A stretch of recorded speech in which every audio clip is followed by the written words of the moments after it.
dia sering diganggu oleh makhluk ataupun lembaga yang sangat menakutkan, yang dia sendiri cakap makhluk tu adalah roh. Assalamualaikum warahmatullahi wabarakatuh. Salam sejahtera, salam perpaduan kepada anda di luar sana konco-koncoku. Welcome to my channel.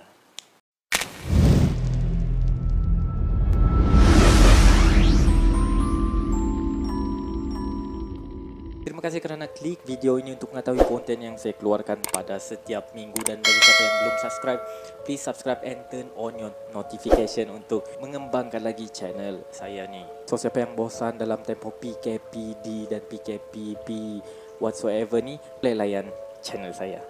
So minggu ni apa kes yang saya akan bentangkan kepada korang semua? Pada minggu ni saya akan compilekan 6 kes pembunuhan yang paranoid dan juga dihantui oleh mangsa-mangsa mereka, sehinggalah diorang ni datang sendiri ke balai polis membuat pengakuan dan menjalani kehidupan di dalam penjara, barulah hilang gangguan tu.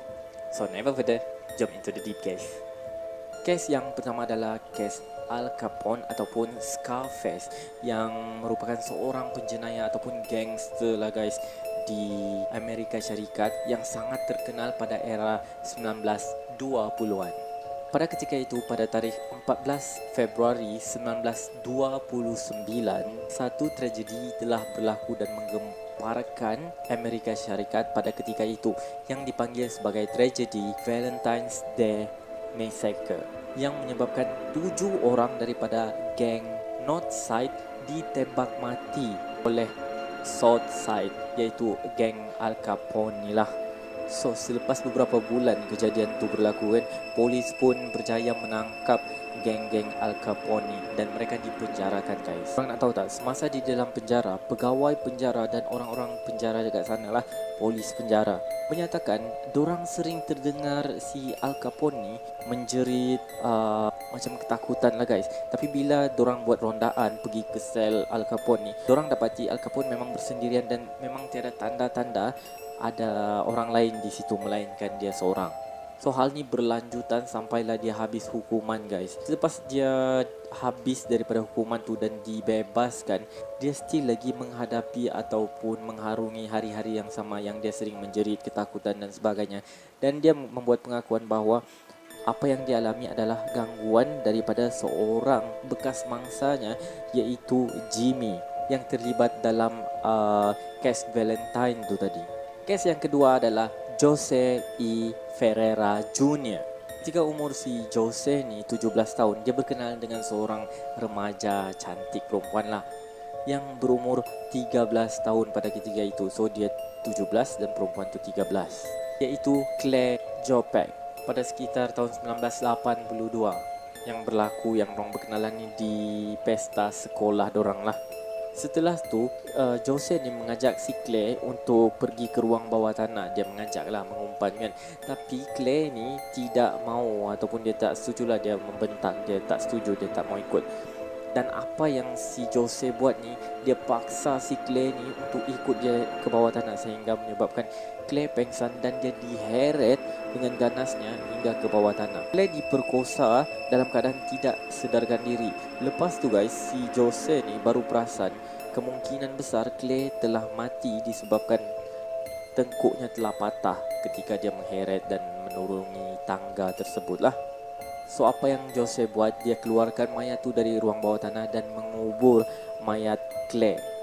Dan setelah 17 bulan kehilangan Claire ni, barulah kuburnya ataupun mayatnya ditemui. Tapi dengan kes yang belum selesai, sebab pihak polis tidak mengetahui siapa ataupun apa motif segala-galanya, langsung tiada.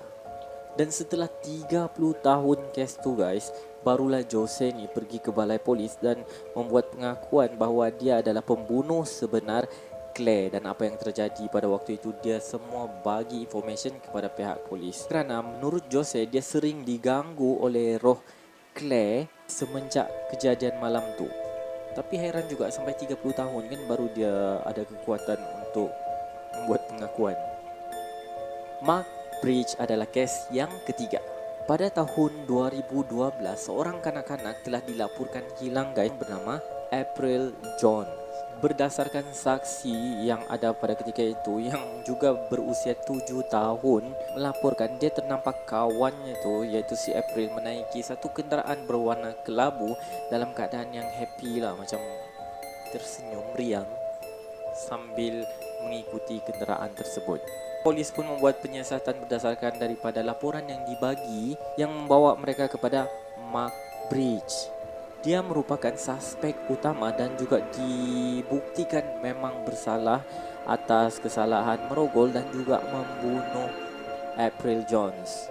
Namun guys, mereka tidak dapat menjumpai mayat si April tu. Diorang pun tak tahu di mana. So diorang buat penyiasatan dan kesimpulan ni berdasarkan daripada keterangan saksi dan juga DNA sahaja. So diorang menyimpulkan bahawa kononnya April ni mati dan juga dikerat beberapa bahagian.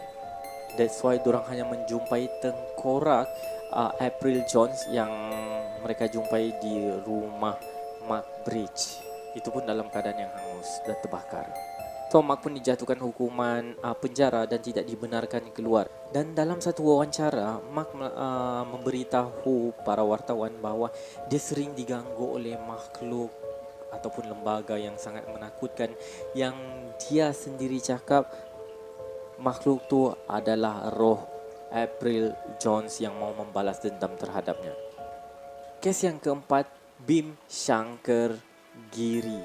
Dia didapati bersalah membunuh saudara kandungnya sendiri iaitu Jitendra Anantal Giri. Kononnya dia melakukan pembunuhan tu kepada Jitendra sebab Jitendra ni sering melecehkan dan juga mengganggu isteri Bhim ni lah. Pada mulanya si Bhim ni kononnya mengajak Jitendra pergi minum-minum untuk mabuk lah. Sampai satu ketika dia sangat mabuk dan tidak dapat mengawal dirinya. Dia terus membunuh Jitendra ni dengan menikam kepala Jitendra sehingga mati. Namun guys, setelah seminggu kejadian tu, Bhim datang ke balai polis untuk mengaku bersalah bahawa dialah yang menyebabkan kematian Jitendra dan memberitahulah apa yang terjadi. Kononnya dia diganggu oleh roh Jitendra dan mengugut untuk membinasakan kehidupan Bhim lah. John Kuna adalah kes yang kelima yang berlaku pada tahun 2002 di Afrika. Seorang pengembala telah menemui sisa-sisa mayat ataupun bahagian tubuh manusia yang dipercayai lelaki muda yang telah dilaporkan hilang, iaitu Bob Ruel Baloye. Dan tidak lama selepas tu, John Kuna telah tampil ke rumah keluarga Baloye ini untuk mengaku bersalah bahawa dialah salah seorang penyebab kematian Baloye. So ceritanya, John Kuna ni dan dua orang lagi rakannya telah mengikat Baloye di satu kursi dan membakar Baloye ni hidup-hidup guys. So apa yang terjadi lepas tu, sebenarnya John Kuna melaporkan bahawa dia sering diganggu oleh roh Bob Baloye di dalam mimpi-mimpinya setiap hari, sehingga menjadikan dia menjadi paranoid dan juga sangat stres guys, takut lagi. So that's why dia membuat laporan terhadap pihak berkuasa. Selepas tu dia dan dua lagi rakannya didapati bersalah dan dipenjarakan selama 15 tahun. Selepas daripada pengakuannya tu, John Kuna kata dia sudah tidak diganggu lagi oleh Bob ataupun roh-roh ataupun mimpi-mimpi yang pelik. Kes yang terakhir adalah Terry Child. So Terry Child ni merupakan seorang pembunuh bersiri yang telah dijatuhkan hukuman penjara 41 tahun guys atas tuduhan membunuh seorang remaja berusia 17 tahun. Tapi semasa di dalam penjara dan di dalam mahkamah, sebenarnya dia telah mengaku telah membuat banyak pembunuhan sebelum daripada kejadian budak 17 tahun tu sebenarnya. Dan salah seorang mangsanya adalah Linda Jozovic yang mati akibat ditikam berkali-kali dalam keadaan tangan diikat guys. So orang pun tanyalah kenapa dia buat pengakuan sedangkan dia hanya didapati membuat kesalahan satu sahaja. So apa yang dia cakap, dia sering diganggu oleh roh-roh daripada orang yang dia bunuh tu, terutamanya daripada roh Linda yang sering mengganggunya setiap hari dalam mimpi, mengganggu dia dalam kehidupan seharian. Tapi guys, selepas membuat pengakuan tu, dia berkata roh-roh berkenan tidak mengganggunya lagi. Tetapi selepas tu dia mendapat hukuman seumur hidup penjara. Dan berakhirlah perkongsian 6 kes pembunuh paranoid disebabkan gangguan roh daripada mangsa mereka. So, apa pula pendapat korang di luar sana mengenai kes-kes ni? Ataupun korang ada pendapat masing-masing mengenai benda ni? Ataupun kisah, karma or whatsoever kan korang panggil? Ataupun korang mempunyai kes-kes yang ingin saya kongsikan ataupun saya bentangkan kepada korang semua, jangan malu dan segan, just komen di bawah ataupun direct DM di Instagram ataupun Facebook yang linknya saya letakkan di bahagian description. Jangan lupa untuk ambil pengajaran sebanyak mungkin kerana itu adalah objektif konten saya. Ya, sehingga berjumpa lagi untuk next video. Jangan lupa like, comment, share dan subscribe. Jaga diri, jaga akhlak. Assalamualaikum, hantar memang.